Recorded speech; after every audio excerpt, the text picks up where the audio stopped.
Hello ఫ్యామ్, ఈరోజు మన రెసిపీ కరకరలాడే బీరకాయ ఫ్రై సూపర్ టేస్టీగా ఉంటుంది అనమాట. ఎలా చేయాలో చూద్దామా? ఫస్ట్ అయితే ఆయిల్ వేసుకొని ఆనియన్స్ కరివేపాకు వేసి వేయించుకోవాలి. తర్వాత ఎండుమిర్చి వేసి వేయించుకోవాలి. ఇంకా దాని తర్వాత బీరకాయ చిన్న చిన్న పీసెస్గా కట్ చేసుకొని కాసేపు మగ్గనివ్వాలి. తర్వాత సాల్ట్ కారం యాడ్ చేసుకోవాలి.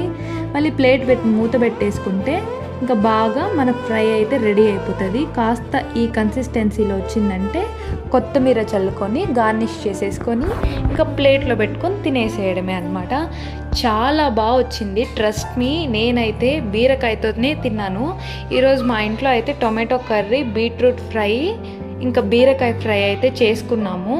టొమాటో రైస్ వేసుకొని బీట్రూట్ బీరకాయ వేసుకొని తింటుంటే ఆహా, ఆ టేస్ట్ వేరే లెవెల్ అనమాట. మీరు కూడా తప్పకుండా ట్రై చేయండి. Thanks for watching.